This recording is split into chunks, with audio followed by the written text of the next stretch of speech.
based on the Nissan Frontier, okay? I loved the Xterra.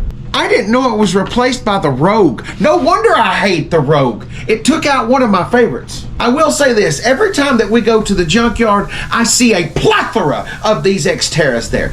Doesn't matter which color, doesn't matter first gen, second gen, doesn't matter which engine, 4-cylinder, 6-cylinder, it doesn't matter. Now, would you believe me if I told you there was a supercharger under the hood of that one? Okay, hold on, let's back it up. 1999, Nissan wanted a little small, not a crossover, because see, crossovers weren't a thing really. They were a thing, but they weren't a thing back then. Things were more based off of trucks. Okay, so the Frontier was the first one. Okay, that's the first generation. The second generation, it says it shares a platform with the Pathfinder and the Armada. Now that's just the second generation. I didn't know the Pathfinder and the Armada shared a platform on that second generation. That's a little rocky. She'll give me a little leeway there. I'm not really sure about how I like that whole deal. But anyway, the first generation, 1999, you had two different engine options. 2.4 4-cylinder, like 170 horsepower. You could get a 5-speed manual or a 4-speed automatic. It's nice saying 4 instead of 8, 10, 12, 16 gears. We only had 4 back then. You could do a 3.3 liter V6. Now fast forward to the third year in 2001. Supercharged Eaton supercharger, about 200. Hold on, let me get my little cheat sheet right here. About 210 horsepower, about 246 pound-feet of torque. The funny part about that is the second generation gets a 4-liter naturally aspirated V6, and it's got way more power than that supercharged one does. Matter of fact, let's just go ahead and talk about it.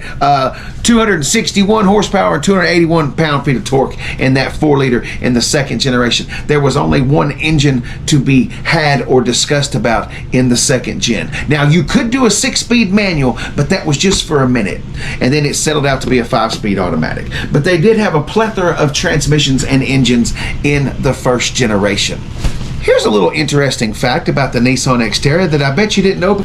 The first Nissan vehicle to be conceived, hatched, built, modeled all over here in the United States. It may be Nissan, and it may be coming from across the pond way over there in the east, but it was all done over here in the States. The very first Nissan to do that. I thought that was kind of nifty. All right, I have to read this because I can't exactly remember all of this. Jerry Hirschberg, and if I said that wrong, I'm so sorry, Jerry. I did not mean to do that. I'm a country boy. Low IQ. All right, the president of Nissan's Design International team at this time, he described it as a garage tool that's meant to be treated rough. It's designed to look better dirty than clean. Basically what Jerry's talking about is he believes you ought to take a Nissan Xterra out there and be dirty with it, be rugged with it, treat it like you would a Jeep Wrangler. But naturally aspirated V6s. What I'm trying to say here, what I'm rambling about is all of these new cars, it's tiny engines.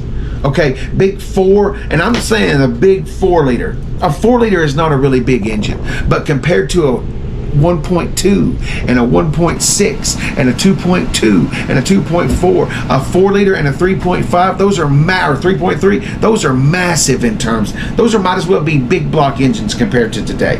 Everything's small with turbos. Does that help with reliability? Probably not.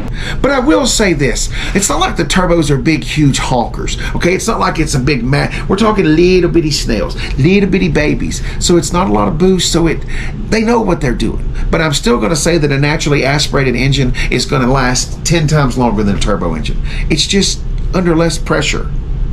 That's all. One other thing that I think is really cool about the Nissan Xterra is the roof line. You've got that little basket thing up there, but that roof line stacks up, kind of like the Broncos. Y'all ever remember when I talk about the Ford Broncos, we talk about stadium style seating, and that's where like the passenger is sitting higher than the driver, than the front passengers. Okay, so you're kind of like sitting up, so you have like a front row seat. If there was to be a crash, you would have a front row seat at that. Okay, interior. Remember we talked about this early, late 90s, mid 2000s, ergonomics, a lot of plastic. They were figuring a lot of things out, whole bunch of different materials going in. Everything's plastic in there. Everything. Power windows, power door locks, power mirrors, Rockford Fosgate stereo, 4, 6, 8 speakers. You could get a sunroof, you could not have a sunroof. Air conditioner, obviously. Air conditioner, rear AC, no. It did have that under the thing storage in the back. That was kind of cool because now everything has under the floor storage. That was different back then, like I said. I would like to throw one more thing in there. As always, thank you to Ford of Murfreesboro for letting me play with your vehicles. I can't say thank you enough. Thanks for watching the video. Have a hobbly.